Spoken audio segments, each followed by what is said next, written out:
everybody to another crazy day at Exploring by the Seat of Your Pants. We've had StreamYard fail today. We've done whales. We've done scorpions. It's been a really good time. So thank you guys as we continue to showcase and celebrate such amazing people and places around the globe.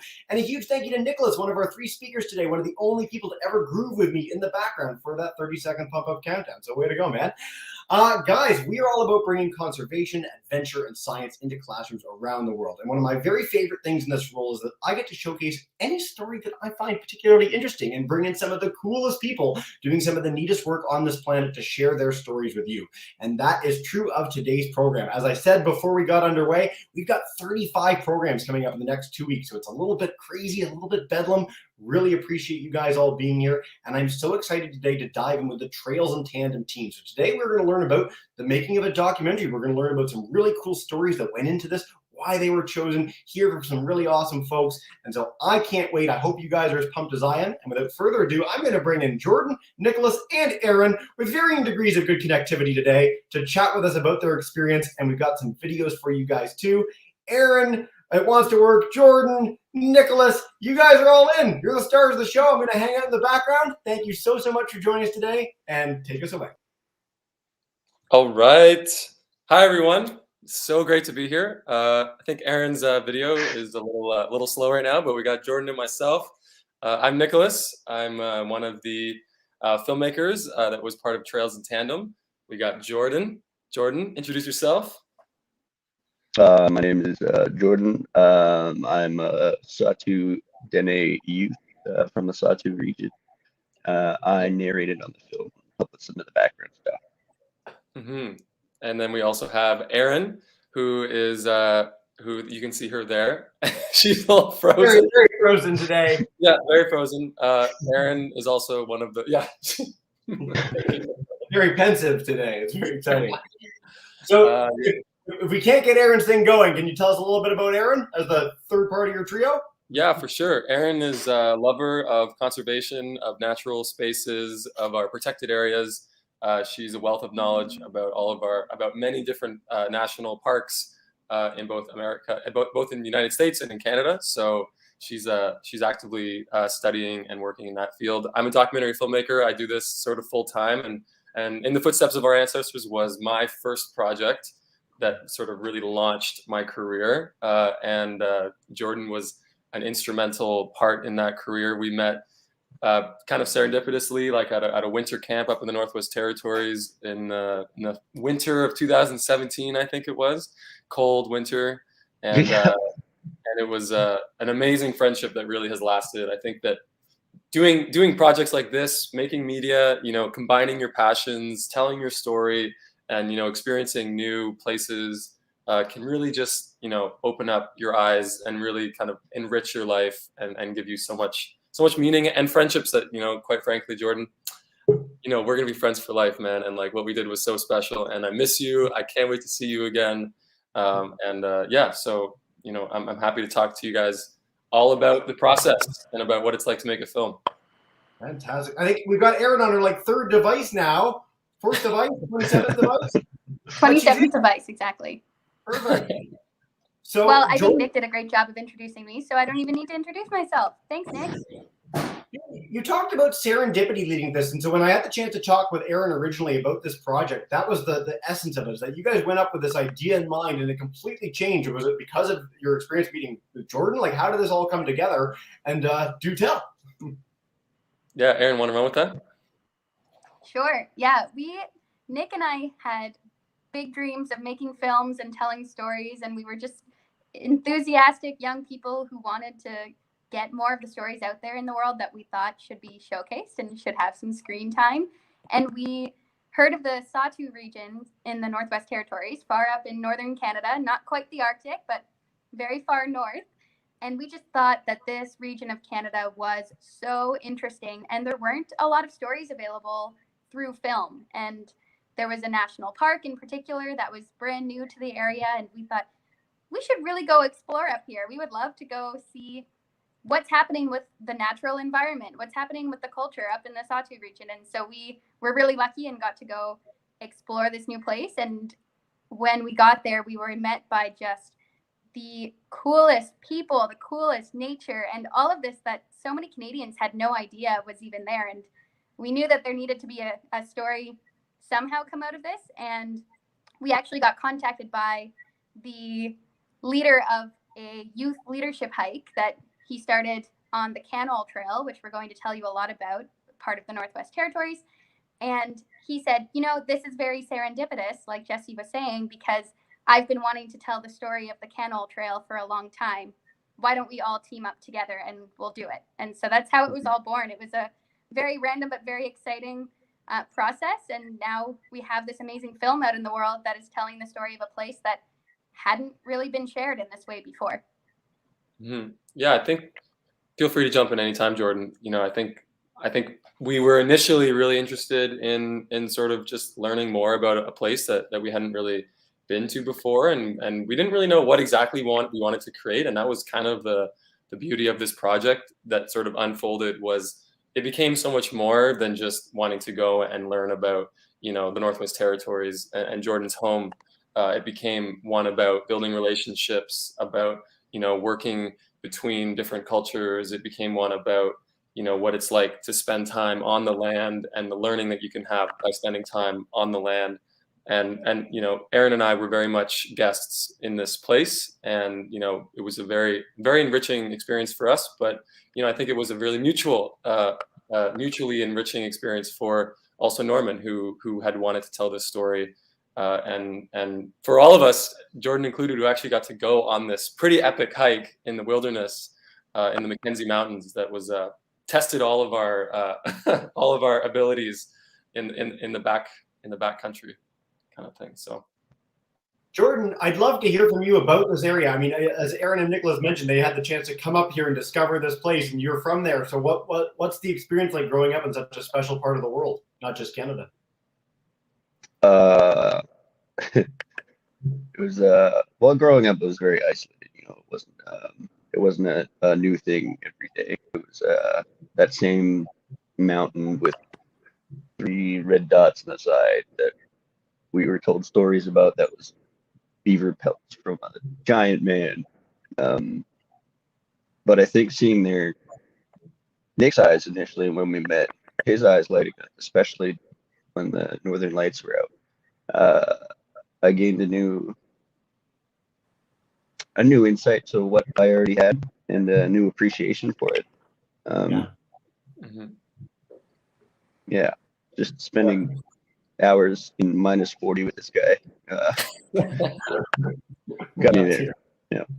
I don't know if anyone's actually seen the Northern Lights before in our classes. I know we have a lot of people from parts of United States and in Ontario, but if you ever get a chance to go up north, the Northern Lights, especially this time of year and into the spring, are just, they're insane. Like it's absolutely mind blowing. And I know, yeah, that's funny that you say that, Jordan, because yeah, I guess I would have stuck out as like that guy who was just like outside all the time, like blown away. And meanwhile, Jordan's like, yeah, like we get this stuff all the time, but at the same time, maybe it is like it's a unique experience still. I think it's good to kind of to be reminded of that. Well, you talked about the importance and the excitement of being out on the land. And this is something we did Secret Path Week with amazing Indigenous speakers all across Canada. And that was a theme that we kept coming back to over the entire 20-part series. And it's something that I think you know, both other Canadians and people around the world are realizing more and more is how special these places are, why it's so important to protect them, both culturally with the biodiversity that we have, wherever we might be joining from. There's so many ways now of going about appreciating these incredible places that we're lucky enough to live on. And you guys have epitomized that so well with your film. And so if you'd like, I mean, by all means, keep telling us a little bit about the story, but if you'd like, I can play that clip that you've queued up for us today, and then we can dive in from that with some of the experiences that we see in that film. Does that sound good to all of you? Let's do it. Yeah, Excellent. Let's do it. All right, let's play that. Fingers crossed, people. It's been the weird tech day of all time, but I'm hoping this works for everybody, and we will play this. Let me know, of course, if you can't hear it, anyone, but we should be good to go.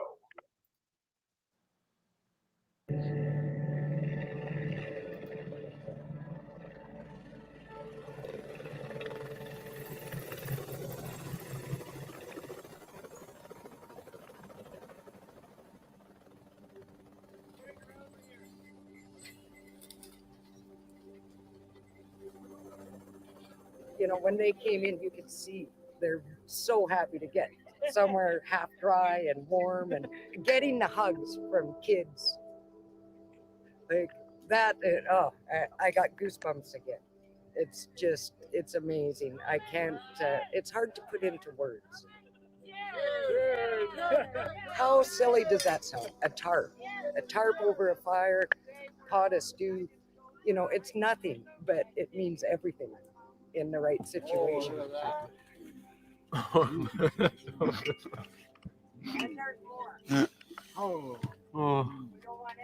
After a long-awaited arrival at the Elders Camp, the team enjoyed a warm meal and new companions who would join them for their final trek out.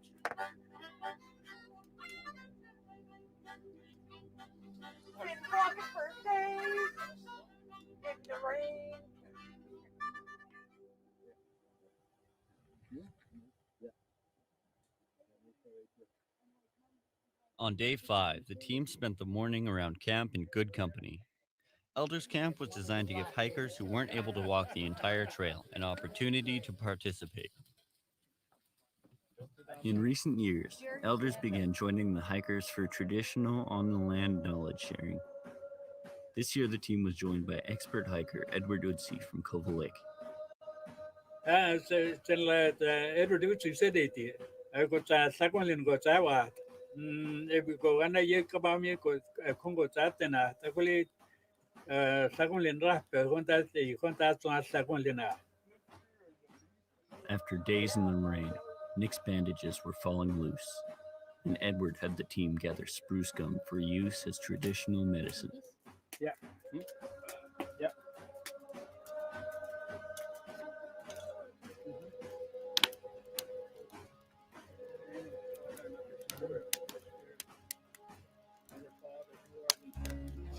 It's going to hurt.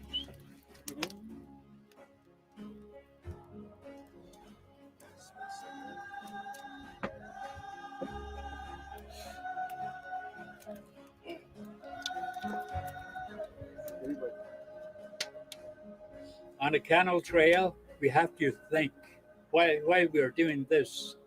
We don't know what we're doing this for, but later on, when we're gone, we're going to have something. This is what we're working for. And Norman also told me that it's a medicine made just between me and Ed in that moment. So that was something that we shared together, and very personal, very intimate connection. And 3 days I have to stick this on my hand, so it feels really good. Yeah.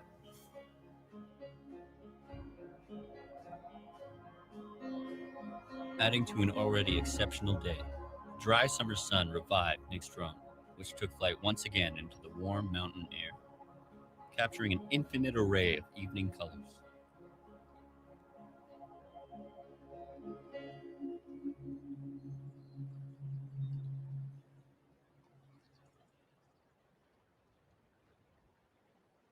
But there was something else in need of attention.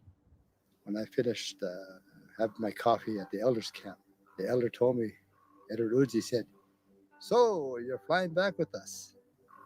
How did he know without even telling him? My feet are not doing too well. Otherwise, I would go with you guys. But if I did go with you, I'll suffer. 2 days from now, I'll be really suffering.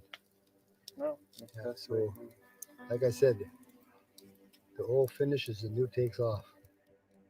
Under the advice of Edward, Norman would leave with the cabin crew on a helicopter that night, turning the reins over to Miles Erb, a 12-year youth veteran of the Canol Youth Leadership Hike.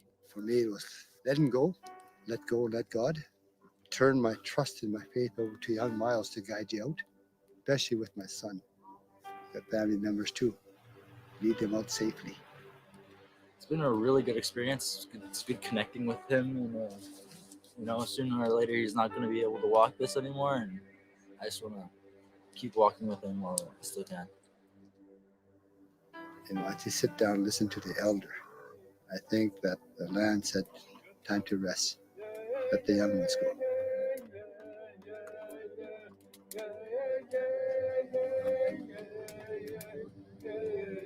Well, see you Sunday. Enjoy.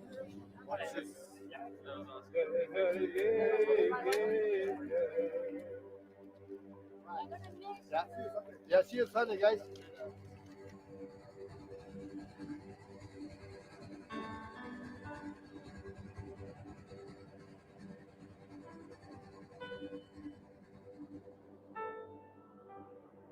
I think when you go on the land, you have to have that intuitive trust. Maybe that's a lesson that the mountains taught me, to have faith and let go.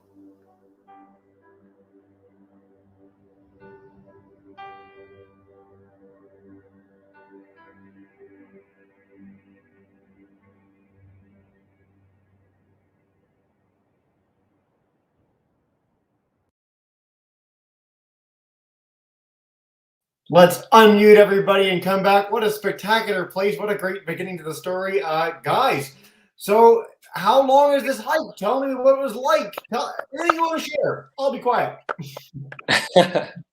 Thanks, Jesse. Yeah, we Jordan. can give some. Sorry, we can give some context to what it is you just watched, because it's a spectacular place, obviously, that you just got to see. That's part of the Canol Heritage Trail, which is the trail we mentioned earlier, and where this annual Youth Leadership Hike takes place. So the Canol Trail is a long trail. It runs all the way from the Yukon border into the Mackenzie Mountains to Norman Wells, where Jordan lives.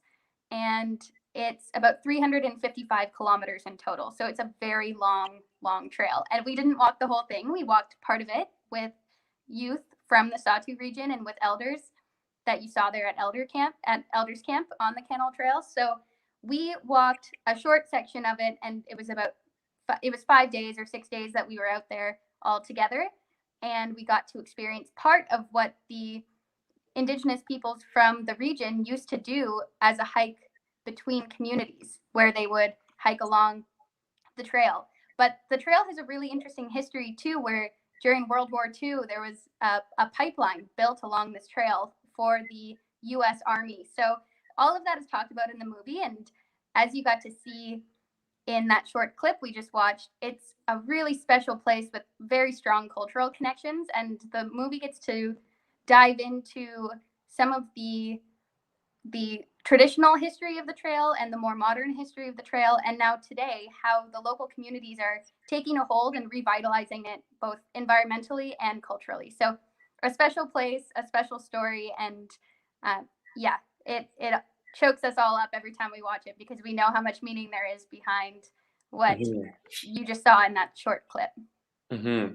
Yeah, I think we all got tested pretty hard by the conditions there on the Canol Trail, ups and downs. We had a lot of weather that was really really rough, and as you can see, even some technical difficulties with like my drone, which I was flying, because we were also filming on this hike, right? We were trying to make this film, and so there were all these technical specifications we had to have, all this gear that we were bringing. You know, I had this huge tripod. I remember us always like passing around this tripod, and then basically this drone, like, you hit the side of a cliff and crashed, and I like picked it up out of the water. Never do this. Never pick up a drone that is still spinning, because as you saw, it cut up my hand, and we had to like do this basically like this first aid, wilderness first aid on my hand, which is really cool because Edward had some traditional Dene knowledge that he used to kind of heal my hand. So it was this whirlwind of a trip for everyone involved, and you know, even our trip leader, he had to sort of pass on the reins to the next in line, which was Miles Erb, another youth hiker, and it really tested us. And that's really, you know, I think the whole trip we were sort of wondering, you know, why we were on this trip, why we were chosen to be here, how did things just manage to work out? And you know, what Norman really tried to stress to us is that the mountains choose you, that this land has chosen you, and that, you know, you're searching for that purpose, and maybe that purpose is to be together as a group and to try to push through, and what can we learn as a group. And that certainly, you know, I think for any of us that have gone out, you know, whether it's camping with your friends or whether it's like a longer wilderness sort of trek, you know, you have to rely on each other. You have to work as a team. It's the only way that you can get through. So that was very much what we tried to focus on, both in the film and just as hikers, you know, was how we were working together as a team and what we could learn from each other. Yeah. Jordan, what about some of your experiences on the trail? How did it? Because this was also your first time, right? Getting out into the mountains, right? Unmute, Jordan. Yeah, I think your mic is muted, Jordan. Oh, there we go. Perfect. Okay, yeah. No, it was a lot. It was a lot. Especially Nick's hand. That one, just on the second day of the hike. That one, instant panic. Instant panic. Yeah, that was rough. But the thing that got me the most was definitely the water. That was the roughest part for me. But it was like two different extremes. So we were just caught in the rain for days, soaking wet, and then trudging through this almost river, pseudo river. That's how it felt to me. And I panicked. And then there was the last day where I just started losing to the heat. Started singing songs just to get us through that last stretch with Aaron. Yeah, singing songs around the campfire, food, sharing food, you know. Yeah, Canol coffee. And coffee, yeah, coffee. Sharing our tent, no matter how rocky the ground was, just anything, right? Just you got to keep that morale, that team morale going. So it was, it was amazing. So how long was this from the beginning where you guys set off? You've got your hand all chopped up. You guys sit on the trail. How long are you going? And how many days? And how many of them were rainy? I mean, this seems to be an overriding theme as the amount of rain. Do tell. Yeah, I think it was like 6 days on the trail. I think it was like 7 sort of on either end in the community. But yeah, it was about 6 days, I think it was. Yeah. And it rained for like, I want to say 5 of them. Yeah. One beautiful sunny hour. It came through the clouds. You all just stopped there. And yeah, pretty much. Got the shots. Yeah. This hike happens every single year, every single couple of years. Like what? And how long has this been going on? What's the, I don't know, a purpose or you got wrangled into this, which is so special and got a chance to film it. So I'm curious what the backdrop is. So when I think we had joined the 11th annual Canol Youth Leadership Hike. I believe they had been doing it for 11 years. Jordan, correct me if I'm wrong. But so since then, well, I'm trying to remember too. Yeah, I believe it was 11 years. And yeah, Norman started it alongside Miles, Garth, and what was the other guy's name? I forget his name. They started it because they wanted to basically out into the mountains, and they wanted to basically use this trail that had been sort of left there abandoned, sort of give it new life. And because it was their traditional, ancestral trails, and so it had kind of been abandoned after the war. The U.S. Army basically left all of their junk, for lack of a better word, in the mountains. So this is like oil drums, this is old broken down cars, this is like actual pump houses and buildings. So that's what really interesting is on the trail. There's you can actually see all this history just like kind of sitting there on the earth. And there's been quite a lot of cleanup projects that have been going on. But initially it really started as a chance to reconnect with this land that had sort of been just sort of left there, and it kind of just started growing in momentum as different like politicians and leaders and like community members sort of got involved. Norman's been inviting people from all over the world to join this hike and just to see the beauty of the Sahtú. Yeah. I was going to ask that next. So, I mean, I know COVID probably put a wrench in some of those plans over the last couple of years, but is the idea that this is going to be a bigger and bigger thing where people are invited from all across Canada and the world? Like it's such a special place, it's such a unique experience. Is that the goal, or is it meant to be something that is much more rooted in local? I don't know. However you want to play. Yeah, I think. And Jordan, feel free to jump in. Because it happened this year, right? In town. Did you see the trek happen? Yeah, I'm pretty sure they went out this year. Yeah, no, the idea is for it to become a territory park for anyone to walk at some point. One of the youths wanted to start going to school in engineering and start building a path there. And there's already been a bunch of people, like individuals, that have trekked the trail. Like I've heard 2 women on bicycles went through it. another man hiked it the whole 333 kilometers. Or was it miles? That one does. You just pick up the road. Yeah, sure. So this is That's the dream. So, you know, in Trails in Tandem, you guys highlight this entire trek. And again, I'm curious, can people watch this right on the website? Do they have to, is there a place where people can check it out and buy it? I mean, obviously, for me personally, and for I think a lot of our students, people want to be able to see this whole documentary. Is there a way that they can do that and then keep learning going when they're done this broadcast with us? Erin? Yeah, if you go to the website that Jesse keeps linking for us, which is great, that there is a link to the full documentary there. And so it's available online for free, which was a big part of this project. Was we wanted to make sure it was accessible for everyone, because this film was about sharing a really important story. And now it's out there in the world for everybody to see. Fantastic. So, of course, we'll make sure all our classes that registered have that link at the end of the broadcast. If you are a class and you do end up watching it, please let us know. We'd love to see that after the fact.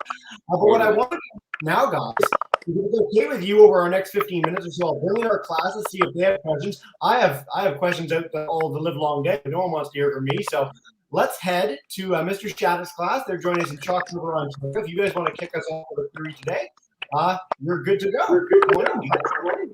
How far did you guys walk? Like for the 6 days you were out? How far? How long? Beginning to end? We trekked 30. We started at mile 33, I think it was, just beyond that. So whatever miles is. It's like 55 kilometers. Yeah. Yeah, 55 kilometers. So we were taking our time and we stopped in Elders Camp for a couple of days, but they were grueling kilometers. It's not like an easy walk in the woods. This is a tough trail. So it definitely took some time to make that distance. Great. First question, guys. All right, let's head to Miss Neely's class, grade 7's joining us in kindergarten. If you guys want to come on in, you're good to go. What kind of equipment did you have? We had a lot of equipment. Yeah.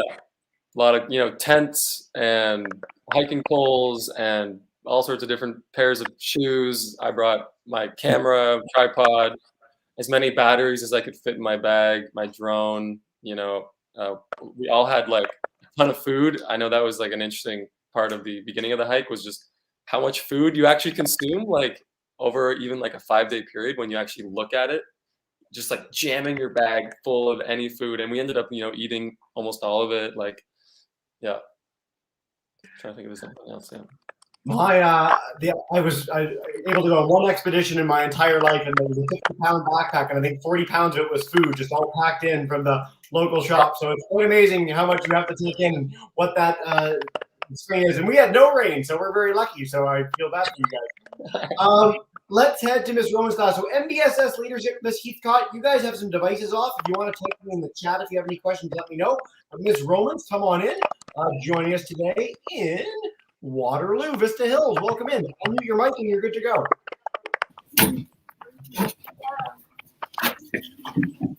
When did you guys film the movie? Yeah. So we filmed in 2017. The summer of 2017 was when we started, and we took about a year to edit, off and on, about a year, and then we released in 2019. Nice. Yeah.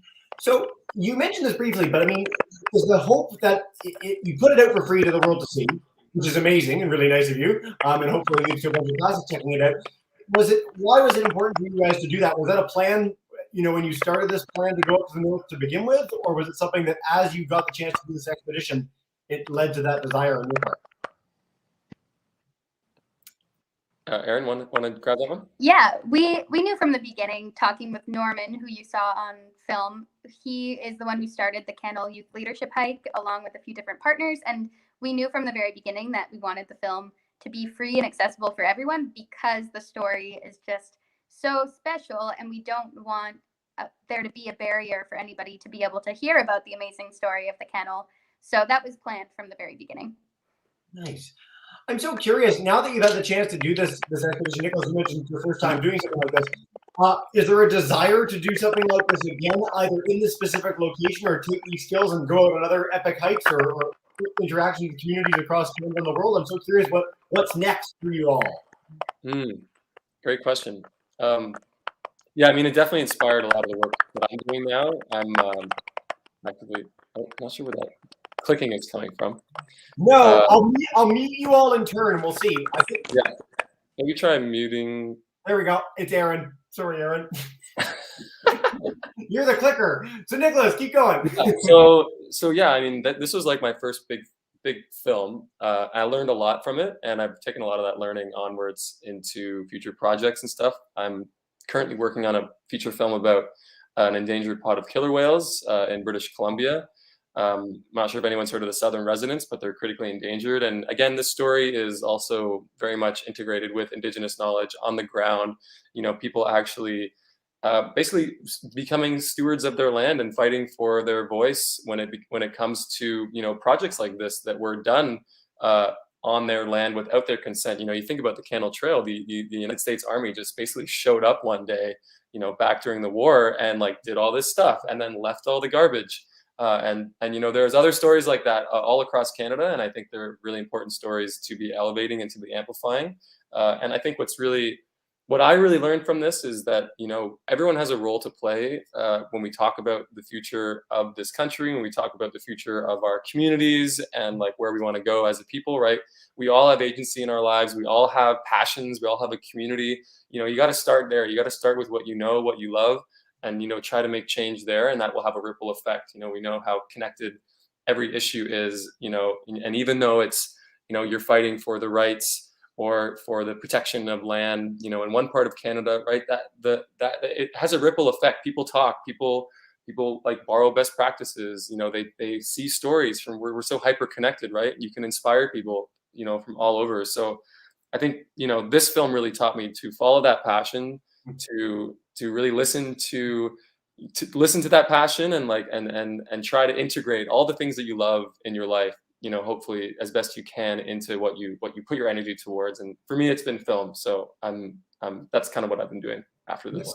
That's a beautiful answer, man. And it's such a powerful lens through film to really make a positive impact. I think we're seeing that more and more with all sorts of documentaries on land rights, on wildlife around the world. And so kudos to you. And that's very exciting. We're going to keep Aaron in timeout for a minute with her magic clicking computer thing. Jordan, what's next for you? I'm so curious. We'll go one by one in turn. My path wasn't quite the same as Nick's. Yeah, definitely a different route. So after the trail, I ended up working in a bank as a financial services representative. That lasted a while. I'm always keeping my ear out for other projects, but right now I'm working at the health center, and the dream is doing the whole hike, the whole Canol Trail, especially hand in hand with these two. But right now, like the Sahtú has a ton of initiatives, cross-cultural and otherwise. So there's always a chance to dip a hand in one of those. Jordan, I'd be really curious if you have the opportunity throughout the remainder of the broadcast to, if there's a website or anything that I can link to share with our students, great, while we're doing this. If not, you can send it to me after you have my email, and we can make sure the classes have the chance to learn about this, because I'd love to make sure that people are familiar with Sahtú initiatives, the culture, the people, the area. I think that's really, really important. So please do it. And thanks for the answer, man. Sure. Aaron. Aaron's gone again. Aaron wants to hang out with us. I'm not really sure, but I'm going to unmute Aaron. Hi, Aaron. Let's see, maybe kind of, sort of. Maybe she's with us. We're going to find out. Aaron, we'll come back and get your answer on this in just a minute if your connection gets a little better. Fingers crossed. I am so sorry it's giving you trouble today. But let's head back to our live classes. Miss Heathcott has a great question that just shared in the chat. Did you ever think of giving up while you were on the trail? Jordan and Nicholas, while you're here, any giving up? Any option of giving up? Could you give up? Yeah, maybe that's a better question. Could we have if we wanted to? Well, I mean, your friend had a helicopter come. I mean, if you can call a helicopter at your beck and call and have it just come and nab you out of there, I mean, it lowers the credibility of the rest of the documentary. It's like, Nicholas left on day one. The rain was just too much for him. He loaded out of there. So, no, but I mean, you guys mentioned how challenging this was. And we've had people in programs before, they talk about the fact that like, it's not easy going. This is not something, it's not, I mean, it is kind of a walk in the woods, but it's not a walk in the woods. And so I don't know, were you just, no. I mean, I think like I mean, you got to watch the film. You got to see what happens. I don't want to spoil too much. There. And the answer there, the third. Watch the film, guys. TrailsInTandem.com. I'll bring it up at the end of the broadcast. That's awesome. Yeah. Let's head back to Mr. Shattuck. Come on back in. Hopefully, we maybe got Aaron back. Hey, I'm here. long time no see. Come on back. We'll do another round of questions with all our great teachers, and thank you guys for these candid answers. This is great. Mr. Shattuck, go for it. Thank you for doing this for us, folks. Our students had to transition into another class, but I wanted to ask, you talked about this trail being a connection between two communities. Was this like two separate people's communities, or was this a group moving from one space to another at a certain time of the year, or what's the background there? Yeah, great question. It was two separate communities, two distinct First Nations communities, and they would share a lot of their resources. So they would be trading between the groups. They would also intermarry between the groups because they were small communities of people. And so they would go and share genes and trade in different, because they were on two distinct sides of the mountain range. And so they did a lot of work together they worked together to ensure survival of both of their populations, but they were separated by a major mountain range between them.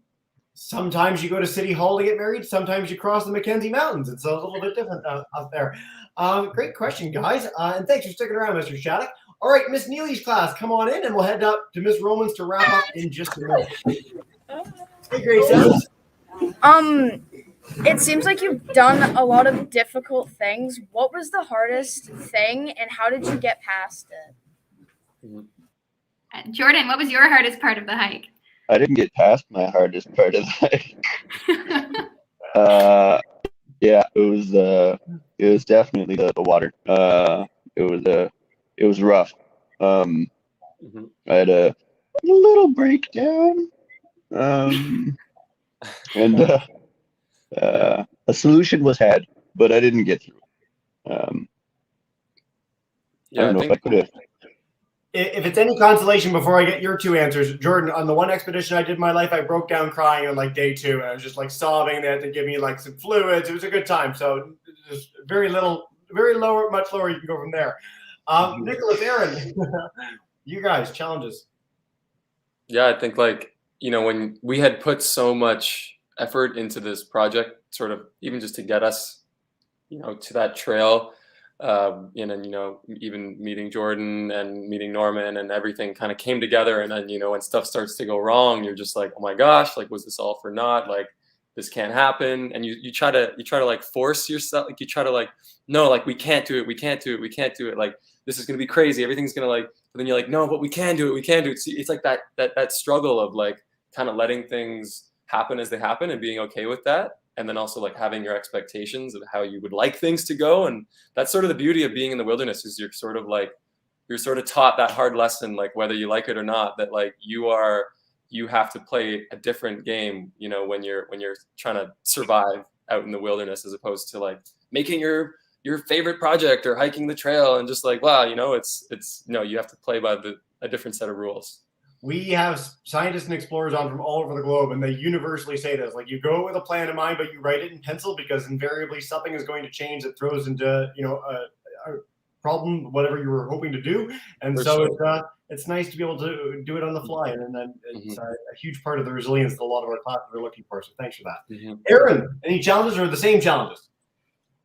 Oh, my biggest challenge was definitely the cold. I am such a wimp for the cold, and it's so funny because I love Northern Canada and I spend a lot of time up north, but I just get so cold and can't shake it. And like Jordan said, there was a lot of water on this trail, both in the form of rain. It was raining a lot, and we also had to cross a lot of rivers, and that was where Jordan got pretty frightened for good reason. But that meant our feet were wet all the time, and so wet feet just leads to cold days and nights. That's right. I forgot they were just wet all the time. Like you just pour the water out. You'd put that out of your mind entirely, like it's gone. Wet feet is the universal, like most hated thing on all expeditions in the world that we discovered. So yes, plastic bags around your feet are a really good, helpful thing. Guys, we're going to take one more question. Time flies and you're having fun. We're at the 40-minute mark. So Miss Roman's class, just unmute your mic and take us away with one last query before we wrap up for the day, guys. How did this trail impact your life, and what did you take away from it? And how long would it have taken you to do the whole trail? Ooh, those are great questions. Those are big questions. Yeah. Aaron, do you know off the top of your head, like how long, that a journey of like 250K would take or something? Yeah, it's 222 miles or about 350 kilometers. And some people have hiked it from the very beginning to the end. And it usually takes about 3.5 weeks. So almost a full month of just hiking every single day, hiking far every day. So it's a big undertaking. And then impactful. Sorry. You guys have been so great at answering this throughout the whole broadcast, and I loved your reactions when that question got asked. Great question to wrap us up with. But what did you take away? What's been the impact in your life from this experience? Jordan, wanna start us off? Sure. Man, that's a hard question. Even after all these interviews, I still can't fully express how that experience changed my life, or how it revitalized a need to reconnect with my culture, or me just breaking down after only a few days out there when my ancestors did it for weeks at a time. It was just their daily life. And I felt, even if just a little bit, just as strong as they did. Definitely like not as, but I definitely reconnected with myself and my culture and my ancestors on that trip. I genuinely walked in the footsteps of my ancestors. And how many people can say that? Many. Beautiful answer, Jordan. That's so cool, man. Yeah, I mean, one thing we didn't talk about too much was this idea of Trails in Tandem, the name of our little group that we have here, and we're the ones who made the film was this Trails in Tandem collective, and that's me, Nick, Jordan, and in a way Norman, who was our mentor and really the beginning of this whole project. But the Canol Trail was an incredible experience, but for me, the thing that really impacted my life was the connections that I made, and having these two now in my court as friends, as co-producers and filmmakers and narrators, and the people who brought this passion project to life out of a lot of hard hours of work to get the project done, and just sharing that space on the trail with people from a very different cultural background than myself, and from just having these connections now. We talk about it a little bit in the film, that the one thing we all have in common now is this shared experience of walking the Canol Trail, and that's something that was incredibly impactful and will never leave any of our lives. It's just constantly there with us. Yeah. Nice, Aaron. Nicholas, to wrap us up? Yeah, for sure. I think the one thing I took away the most was really when we started to show that passion to the world, and we started to show people what we had worked so hard on and what we really believed in, and sort of seeing that message connect with audiences, whether it's been, just people watching it online, or even all the different showings that we did. It's possible for your visions to live on in the minds of other people. And that's really where the beauty happens, is seeing how other people get inspired by what you're doing, or want to do their own things, and taking those lessons and, applying them into your own communities. I think I would challenge everyone watching this to, like I said earlier, sort of combine your passions, give it your best shot, and try, spreading that message to the world, and seeing how other people's, experiences can influence that work that you're doing, and the amazing things that can come out of working together, and spreading that message of teamwork, of collaboration, of cross-cultural sharing, and of just using nature too, respecting our natural spaces, and using nature as a space to gather and to learn about each other. So, just seeing this project live on has been such a joy and a real gift. So I look forward to anything like to the projects that all of you guys create in your classrooms and the messages that you're sharing with the world, because they matter. They're important. Guys, this has been a really, really fun program for me personally. I've hosted well over 1,000 broadcasts, and it's really nice to have the opportunity to hang out with people that are so clearly respectful of what they both had the chance to do and of one another. And so thank you guys for sharing this amazing story with us today. Again, for anyone who wants to check it out, I know it's going to cut off both of the bottom of you guys, but trailsintandem.com, check out the documentary, check out all the amazing work that went into this. Again, this is a 45-minute broadcast, just the slightest sneak peek into what went into all this. So I really encourage all our classes to check that out. And guys, as we wrap up, we're going to do what we do to end every broadcast. I'm going to bring in Miss Roman, Miss Neely, Miss Heathcott, MBSS Leadership class. You guys want to join me in saying a big thank you and farewell? You're all in. Unmute your mic. How wonderful, everyone.